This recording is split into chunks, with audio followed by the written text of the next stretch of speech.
আসসালামু আলাইকুম। আমার ভিডিও প্রেজেন্টেশনে সবাইকে স্বাগতম। আমার course code GE235, course name principal of accounting business and economics, section C. আমার নাম Fardin Ehsan Habib, ID 171352058, section C. আজকে আমরা একটা প্রিন্সিপাল অফ অ্যাকাউন্টিং এর ইকুয়েশন বোঝার চেষ্টা করব। Asset equal to liabilities plus owner equity.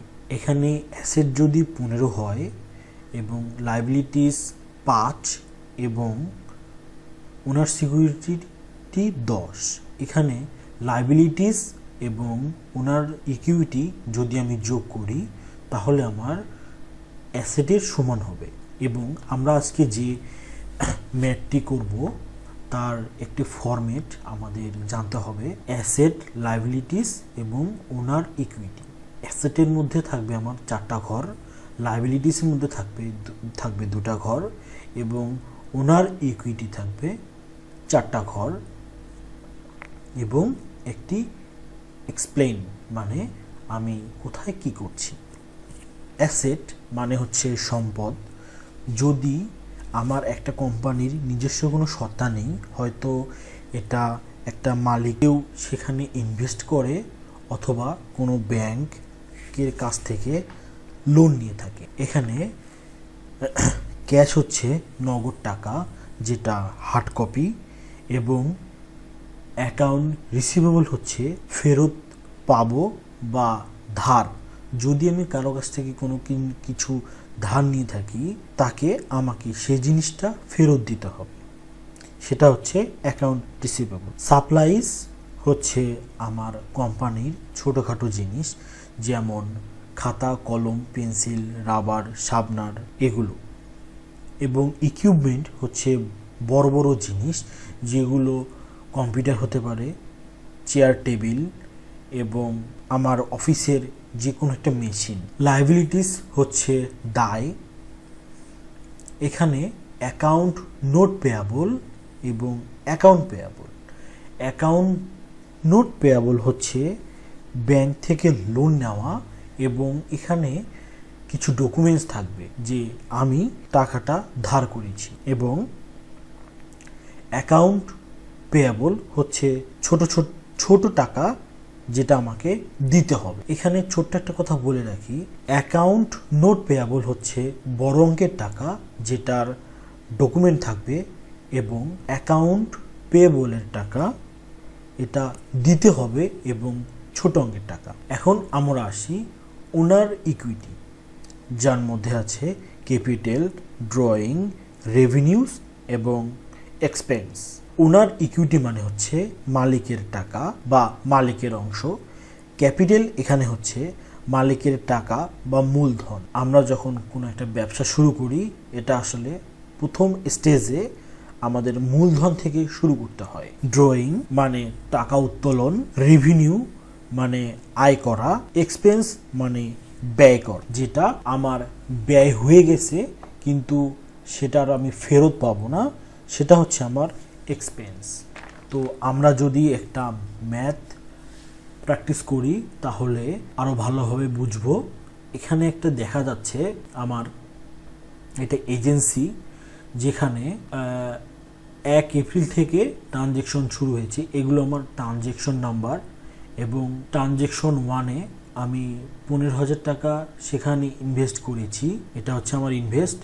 এবং এক্সপ্লেনেশনে যদি আমি লিখি তাহলে আমার ট্রানজ্যাকশন নাম্বারগুলো দেখতে সুবিধা হবে, আমি কোথায় কি করেছি সেটি বুঝতে পারব। এবং 2 নম্বর ট্রানজ্যাকশনে এপ্রিল অফিস রেন্ট, এপ্রিলে অফিস ভাড়া আমরা দিয়েছি। এবং 3 নম্বর ট্রানজ্যাকশনে আমরা ইকুইপমেন্ট কিনেছি, এটা হচ্ছে 3,000 টাকা। এটা 3,000 টাকা মাইনাস যাবে এবং ইকুইপমেন্টে সেটা যোগ হয়ে যাবে। পারচেস ইকুইপমেন্ট, কেউ আমাদের কোম্পানির জন্য অ্যাডভার্টাইজ করছে, এটা হচ্ছে 700 টাকা, সো এটা আমাদের ব্যয় হয়ে গেছে। Paid 900 cash for office supplies, এটা আমরা 900 টাকার অফিসের জন্য সাপ্লাইস কেনা হয়েছে, এটা ক্যাশ থেকে চলে গেছে। 6 নম্বর ট্রানজেকশনে আমাদের টোটাল 10,000 টাকা আয় হয়েছে, যেটা রেভিনিউ হিসাবে লেখা হয়েছে, এবং 3,000 টাকা ক্যাশ, হয়তো কাস্টমার 3,000 টাকা ক্যাশ করেছে এবং 7,000 টাকা অ্যাকাউন্ট পেয়াবল, হয়তো সে পরে দিবে। এখানে আমরা সাইড নোট হিসাবে লিখে দিয়ে এসেছি সার্ভিস 1,000, ক্যাশ 3,000 এবং বিল 7,000 টাকা। এবং ট্রানজেকশন 7-এ 600 টাকা আমরা তুলে নিয়েছি এবং পার্সোনাল ইউজের জন্য। এখানে 600 টাকা ড্রয়িং এবং এটা ক্যাশ থেকে চলে যাবে। 8 নম্বর ট্রানজেকশনে ট্রানজেকশন 5 থেকে আমাদের কিছু ডিউ ছিল, আমরা এটা কমপ্লিট করেছি। এবং 9 নম্বর ট্রানজেকশনে আমাদের অফিসের এমপ্লয়ীদের স্যালারি পে করেছি, এখানে এক্সপেন্সে চলে যাবে এবং 2500 টাকা ক্যাশ থেকে চলে যাবে, যেহেতু টাকাটা আমরা ক্যাশ থেকে দিয়েছি। এবং 10 নম্বর ট্রানজেকশনে 4,000 টাকা কোনো কাস্টমার আমাদেরকে বিলটা পরিশোধ করেছে এবং এখানে 6 নম্বর ট্রানজেকশনে কিছু ডিউ ছিল, সেটা পরিশোধ করেছে। এখন আমরা যদি টোটাল ক্যাশ যোগ করি তাহলে 13,900 এবং অ্যাকাউন্ট রিসিভেবল যদি যোগ করি 3,000 টাকা, সাপ্লাইস 900 টাকা, ইকুইপমেন্ট 3,000 টাকা, টোটাল 20,800 টাকা। এখানে লাইবিলিটিসের মধ্যে আমাদের অ্যাকাউন্ট নোট পেয়াবল কিছু নেই এবং অ্যাকাউন্ট পেয়াবল 200 টাকা।